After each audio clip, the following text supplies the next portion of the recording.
60 வயதில் வேலை செய்து ஓய்ந்த பின்னர் மாதம் ஓய்வூதிய கணக்கில் இருந்து ஒரு வருமானம் வரும். இதை வைத்து அன்றாட செலவுகளை பார்த்து கொள்ளலாம்.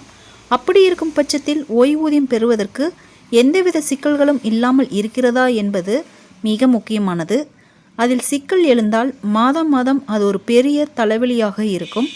அதை தீர்ப்பதற்கான அறிவிப்பு ஒன்று இன்று முதல் அமலுக்கு வருகிறது. அதை பற்றி தான் இந்த செய்தி தொகுப்பு சொல்ல உள்ளது. ஓய்வூதியதாரர்கள் இனி எந்த வங்கியில் இருந்தும் தங்கள் பென்ஷன் தொகையை பெறலாம் என்ற புதிய நடைமுறை இன்று முதல் அமலுக்கு வருகிறது. அதாவது ஊழியர்களின் வருங்கால வைப்பு நிதி அமைப்பின் ஓய்வூதிய திட்டத்தில் பதிவு செய்துள்ள ஓய்வூதியதாரர்கள் தற்போது தாங்கள் கணக்கு வைத்திருக்கும் குறிப்பிட்ட வங்கி அல்லது கிளையில்தான் ஓய்வூதியத்தை பெறும் நிலை உள்ளது.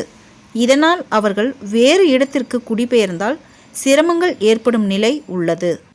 இந்த சிரமத்தை குறைக்க இன்று அதாவது ஜனவரி 1, 2025 முதல் நாடு முழுவதும் உள்ள எந்த வங்கி கிளையிலும் தங்கள் ஓய்வூதியத்தை பெற்றுக்கொள்ளலாம் என தெரிவிக்கப்பட்டுள்ளது. தொழிலாளர் மற்றும் வேலைவாய்ப்பு அமைச்சகம் வெளியிட்ட அறிக்கையின்படி மத்திய அறங்காவலர் குழுவின் தலைவருமான அமைச்சர் மன்சுக் மாண்டவியா ஊழியர்களின் ஓய்வூதிய திட்டம் 1995க்கான மத்திய ஓய்வூதிய செலுத்தும் முறையை அறிமுகப்படுத்த கடந்த செப்டம்பர் மாதம் ஒப்புதல் அளித்தார். அதன்படி இந்த நடைமுறை தற்போது வந்துள்ளது. இதனால் எந்த சிரமமும் இல்லாமல் ஓய்வூதியதாரர்கள் தங்கள் ஓய்வூதியத்தை நாட்டின் எந்த பகுதியில் உள்ள எந்த வங்கியில் வேண்டுமானாலும் பெற்றுக்கொள்ளலாம்.